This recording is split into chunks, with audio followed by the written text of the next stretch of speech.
तो स्वागत है आपका लक्ष्य आईएएस पीसीएस में। और दोस्तों, जैसे कि मैंने आपसे कहा था कि हम बड़े अच्छे टॉपिक्स पर जो है वीडियो लाते रहेंगे और आपका जो मतलब तैयारी है उसमें पैनापन लाते रहेंगे और महत्वपूर्ण टॉपिक्स पे वीडियो लाकर आपकी तैयारी को आगे ले जाने का काम करेंगे।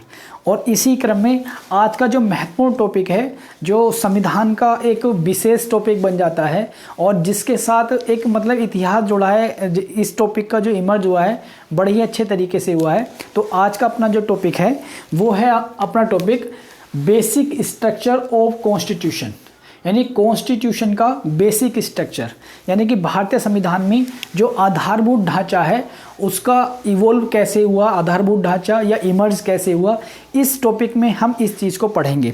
और ये जो टॉपिक है बड़ा इंटरेस्टिंग टॉपिक है। अगर कहा जाए कि संविधान में सबसे महत्वपूर्ण या सबसे इंटरेस्टिंग टॉपिक कौन सा है, तो आधारभूत ढांचे का सिद्धांत सबसे एक आपके पास महत्वपूर्ण और सबसे इंटरेस्टिंग टॉपिक वो आपके पास आधारभूत ढांचे का सिद्धांत है।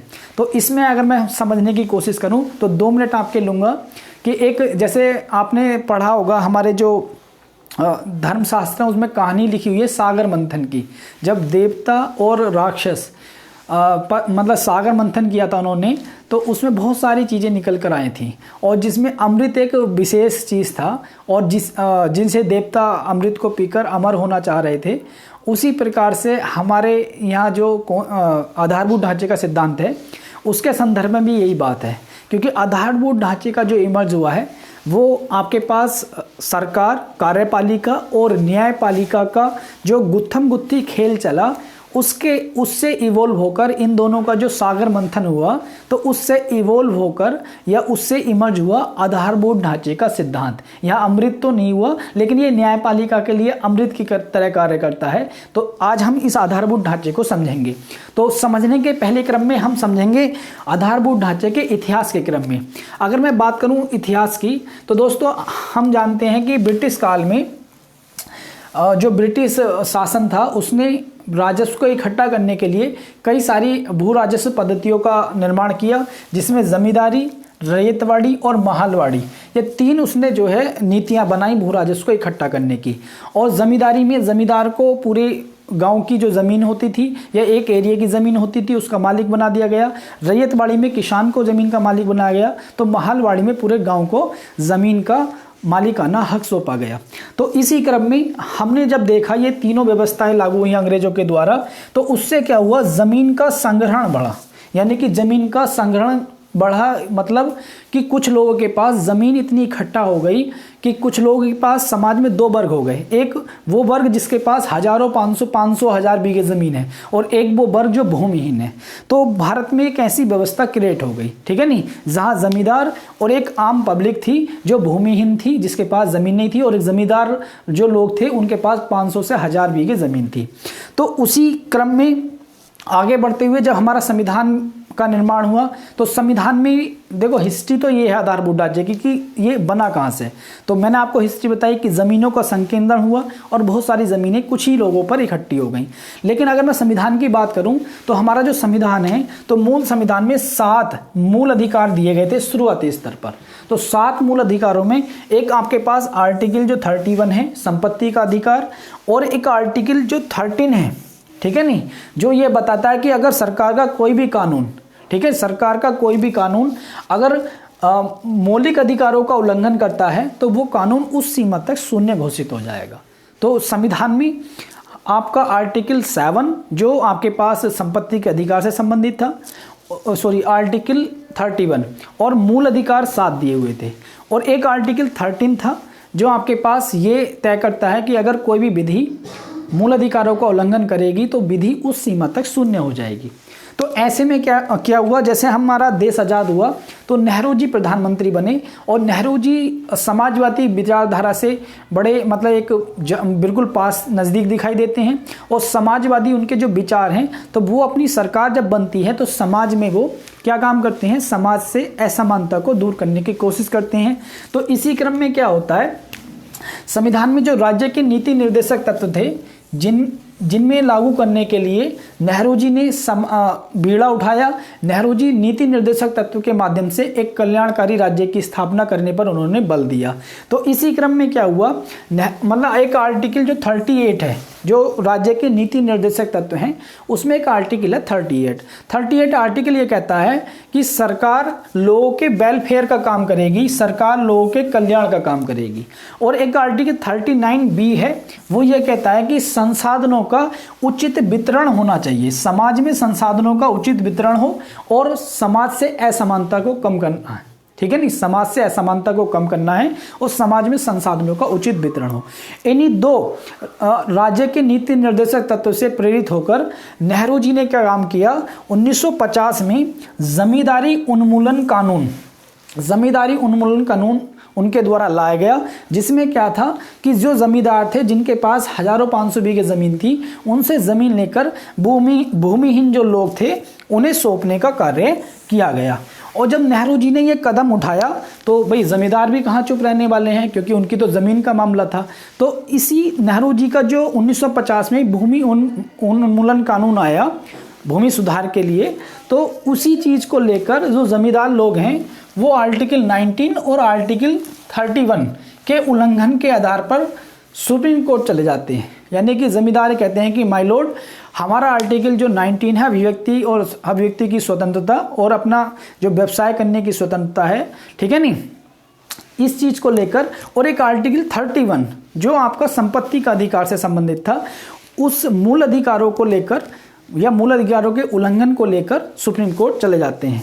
और ऐसे में क्या होता है, 1950 में जब ये कानून आया था तो सुप्रीम कोर्ट जब उस कानून पर सुनवाई करती है तो सुप्रीम कोर्ट ये मान लेती है कि हाँ, नेहरू जी के द्वारा ये जो कानून लाया गया था भूमि सुधार कानून या जमींदारी उन्मूलन कानून, तो सुप्रीम कोर्ट ने ये कहा कि ये कानून जो है वो आपका आर्टिकल 13 का उल्लंघन है। क्योंकि आर्टिकल 13 क्या कहता है कि अगर कोई भी विधि जो मूल अधिकारों का उल्लंघन करेगी वो रद्द कर दी जाएगी या उस सीमा तक शून्य घोषित कर दी जाएगी। तो सुप्रीम कोर्ट ने ये बात मान ली कि हाँ भाई, ये कानून जो है जो नेहरू जी के द्वारा लाया गया है ये मूल अधिकारों का उल्लंघन करता है।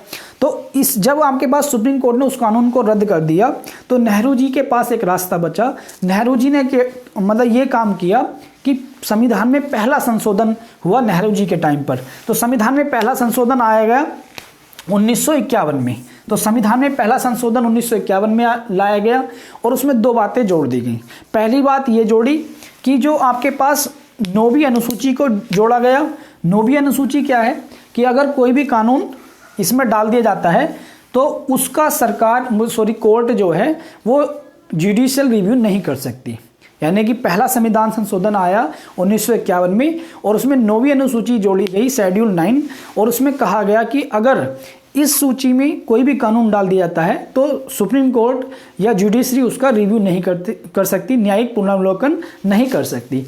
और दूसरी बात, एक आर्टिकल 31B डाला और उसमें यह कहा गया कि कोई भी कानून जो आर्टिकल 19 जो मूल अधिकार से संबंधित है और आर्टिकल 31 जो संपत्ति के अधिकार से संबंधित है, जो कि मूल अधिकार था, अगर आपके पास कोई भी कानून इन मूल अधिकारों का उल्लंघन करता है तो उन्हें लेकर कोर्ट नहीं जाया जा सकता। यानी कि इस आधार पर कोर्ट नहीं जाया जा सकता कि आर्टिकल 19 और आर्टिकल 31 का उल्लंघन है, ठीक है नहीं। अगर कोई भी कानून उसका उल्लंघन करता है तो इसलिए कोर्ट इस आधार को लेकर कोर्ट नहीं जाया जा सकता। तो जब ये आपके पास संविधान संशोधन लाए गए नेहरू जी के द्वारा, तो इसी को लेकर कोर्ट में 2 केस गए। एक केस था शंकरी प्रसाद बनाम केंद्र सरकार, एक केस ये पहुंचा, और एक केस राजस्थान से डला सज्जन सिंह, ठीक है नहीं, सज्जन सिंह वाला एक केस राजस्थान से डला, सज्जन सिंह बनाम राजस्थान सरकार, ठीक है नहीं, इसी कानून को लेकर, संविधान संशोधन को लेकर। और जब ये कोर्ट में संविधान संशोधन जाता है तो सुप्रीम कोर्ट इस संविधान संशोधन पर अपना निर्णय सुनाता है और सुप्रीम कोर्ट कहता है कि ये जो संविधान में संशोधन किया गया है तो मूल अधिकार भी छीने जा सकते हैं इसके माध्यम से। यानी कोर्ट बदल जाता है। पहले कोर्ट ने ये कहा, क्योंकि नेहरू जी का ये टाइम था और नेहरू जी का व्यक्तित्व इतना बड़ा था कि कोर्ट उनके व्यक्तित्व की छाया में दबकर रह गया। तो कोर्ट ने ये मान लिया कि संविधान संशोधन के द्वारा मूल अधिकार भी छीने जा सकते हैं और कोर्ट ने अपने आप को बचाया। कोर्ट ने कहा कि आर्टिकल 19 में जो विधि शब्द यूज हुआ है तो उसमें संविधान संशोधन कहीं भी नहीं लिखा है, विधि शब्द यूज लिखा है। तो इसलिए जो संविधान संशोधन ये किए गए हैं नेहरू जी के द्वारा तो वो सही है आपके पास। और आपके पास अगर कोई भी कानून मतलब संविधान के संशोधन के द्वारा मूल अधिकार छीने जा सकते हैं और आर्टिकल 13 के तहत संविधान संशोधन नहीं आता, तो ये कोर्ट ने अपना निर्णय दिया। और दोस्तों जब हमने देखा कि नेहरू जी के प्रभाव में कोर्ट भी नेहरू जी के खिलाफ नहीं जा पाया और सुप्रीम कोर्ट ने ये मान लिया कि संविधान में संशोधन करके सरकार नागरिक के अधिकार को भी मूल अधिकार को भी छीना जा सकता है। और कोर्ट ने ये कहा कि जो संविधान संशोधन की जो आपके पास संविधान संशोधन है वो आर्टिकल 13 में विधि के अंतर्गत नहीं आता, क्योंकि आर्टिकल 13 में विधि लिखी हुई है लेकिन संविधान संशोधन कहीं भी नहीं लिखा हुआ है।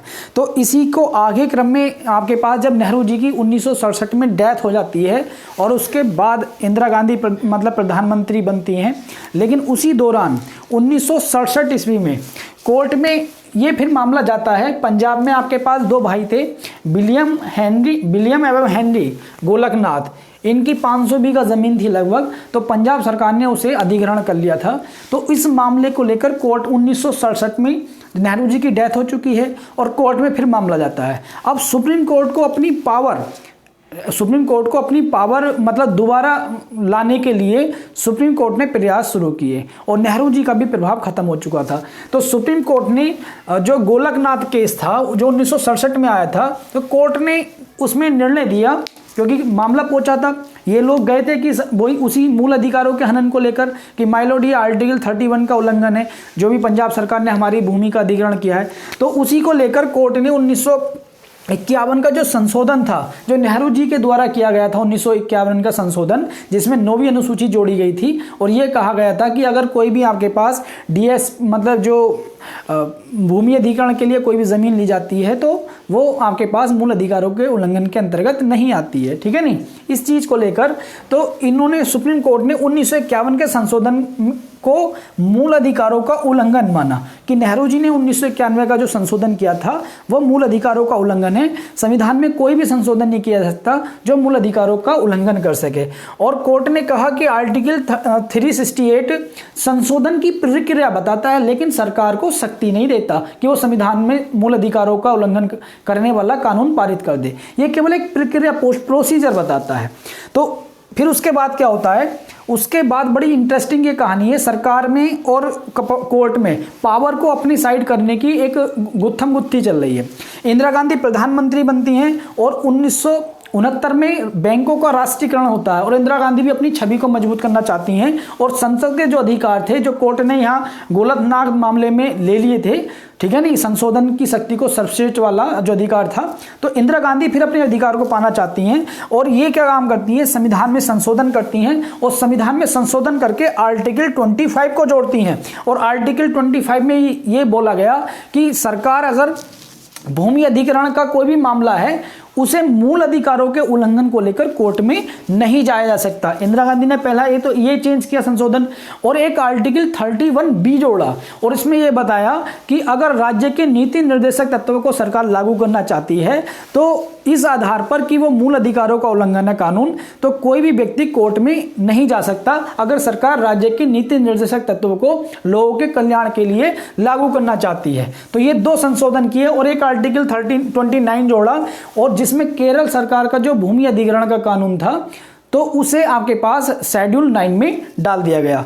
तो इसी को मद्देनजर यानी कि फिर इंदिरा गांधी ने कोर्ट से वो पावर ले ली और इंदिरा गांधी ने ये बता दिया कि किसी प्रकार से मूल अधिकारों के उल्लंघन के मामले में अगर मतलब सरकार भूमि अधिग्रहण करती है या राज्य के नीति निर्देशक तत्व को लागू करने की कोशिश करती है तो आप मूल अधिकारों के उल्लंघन के मामले में कोर्ट नहीं जा सकते।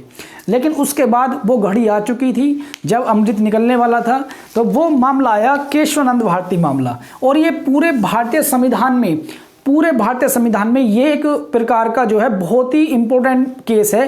केशवानंद भारती 1973 में ये आया और ये केशवानंद वादिक केरल में इनका मठ था, उसकी ज़मीन थी, उसे केरल सरकार ने अधिग्रहण कर लिया था।